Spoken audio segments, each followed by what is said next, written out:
Dikisahkan kembali, mengutip dari buku yang berjudul Sirah Nabawiyah, karya Syekh Syafiur Rahman Al-Mubarakfuri cetakan tahun 2012, halaman 105-108, disebutkan.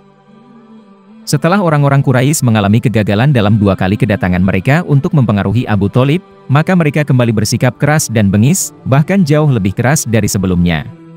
Pada hari-hari itu, tiba-tiba muncul ide di kepala para togut mereka untuk menghabisi Nabi Shallallahu Alaihi Wasallam dengan cara lain. Tetapi justru kebengisan dan munculnya ide semacam itu yang semakin mengukuhkan posisi Islam, dengan masuknya 2 pahlawan Makkah yaitu Hamzah bin Abdul Muththalib dan Umar bin Al-Khattab. Di antara bentuk kebengisan itu, suatu hari Utbah bin Abu Lahab menemui Rasulullah Shallallahu Alaihi Wasallam, seraya berkata, "Aku mengingkari ayat, demi bintang ketika terbenam," dan, yang mendekati lalu bertambah dekat lagi, Jibril. Kemudian dia mulai mengganggu beliau, merobek baju beliau dan meludah ke muka beliau. Untungnya ludah itu tidak mengenai sasaran. Saat itu beliau berdoa, "Ya Allah, buatlah dia dilahap seekor anjing dari ciptaan-Mu." Doa beliau benar-benar dikabulkan. Suatu kali Utbah pergi ke Syam bersama rombongan Quraisy. Suatu malam tatkala mereka sedang singgah di suatu tempat di Syam, tepatnya di Azarko, tiba-tiba ada seekor singa yang mengelilingi mereka. Saat itulah Utbah berkata, "Sungguh celaka saudaraku. Demi Allah, singa itu akan mencaplokku seperti doa yang dibaca Muhammad atas diriku.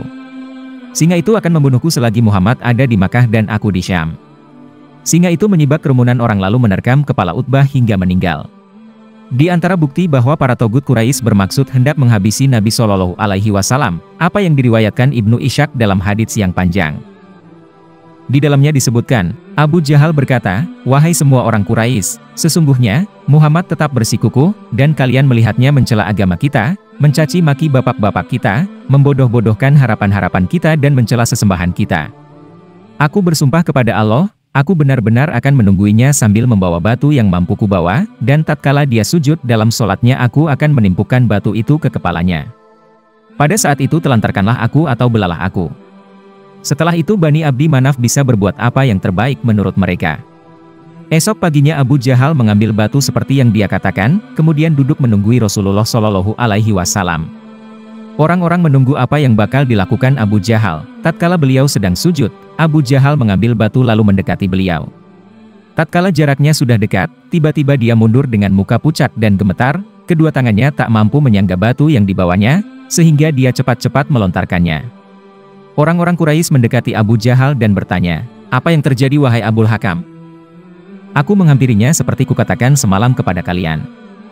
Tatkala aku sudah dekat dengannya, tiba-tiba ada seekor onta yang menghalangi diriku dan dirinya.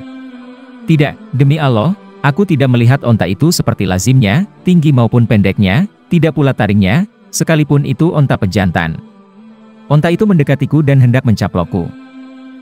Ibnu Ishaq menuturkan, Rasulullah Shallallahu Alaihi Wasallam bersabda, "Itulah Jibril alaihi salam, andai kata dia mendekati lagi, tentu Jibril akan mengambil tindakan terhadap dirinya." Karena perbuatan Abu Jahal terhadap Rasulullah Shallallahu Alaihi Wasallam itulah yang mendorong Hamzah masuk Islam setelah itu. Sekalipun begitu, ide untuk menghabisi Rasulullah Shallallahu Alaihi Wasallam tetap belum hilang dari hati para togut Quraisy. Ibnu Ishaq meriwayatkan dari Abdullah bin Amr bin Al-As, dia berkata, "Aku mendatangi mereka yang sedang berkumpul di Hijr. Mereka membicarakan Rasulullah Shallallahu Alaihi Wasallam, lalu berkata, 'Kami tidak pernah bersabar seperti kesabaran kami menghadapi urusan orang ini. Kami benar-benar telah bersabar menghadapinya karena suatu urusan yang besar.' Selagi mereka dalam keadaan seperti itu, tiba-tiba beliau muncul dan berjalan hingga tiba di dekat Hajar Aswad dan mengusapnya. Kemudian beliau melewati mereka dalam keadaan tawaf mengelilingi Ka'bah. Mereka memberondong beliau dengan kata-kata penghinaan.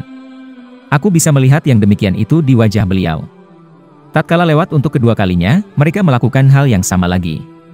Aku bisa mengetahui yang demikian itu di wajah beliau. Kemudian tatkala beliau lewat untuk ketiga kalinya, mereka melakukan hal yang sama lagi. Saat itu beliau berdiri kemudian bersabda, 'Adakah kalian mendengar wahai semua orang Quraisy? Demi diriku ada di tangannya, aku telah datang kepada kalian sambil membawa sembelihan.' Kata-kata beliau ini terus mengiang-iang di dalam diri mereka, hingga masing-masing di antara mereka merasa di atas kepalanya ada burung yang akan menyambar. Hingga ada di antara mereka yang berusaha menghibur diri dari rasa takutnya dengan cara yang dianggap paling baik, lalu berkata, 'Pergilah wahai Abu Al-Qasim. Demi Allah, engkau bukanlah orang yang asing.' Besoknya mereka berkumpul lagi, dan selagi beliau muncul, mereka berembuk. Akhirnya secara serentak mereka merembuk dan mengepung beliau. Kulihat seorang di antara mereka memegang jubah beliau. Abu Bakar berdiri di samping beliau, sambil menangis dia berkata, "Apakah kalian tega membunuh seseorang yang berkata, Robku adalah Allah?" Kemudian mereka beranjak pergi meninggalkan beliau. Ibnu Amru berkata, "Itulah kondisi paling keras yang dilakukan Quraisy yang pernah kulihat."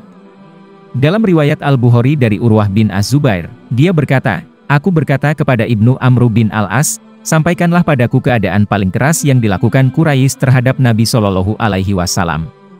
Dia menjawab, tatkala Nabi Shallallahu Alaihi Wasallam sholat di dalam Ka'bah, tiba-tiba muncul Uqbah bin Abu Mu'aid, lalu dia melingkarkan pakaiannya di leher beliau, lalu menjerat beliau dengan tarikan yang keras.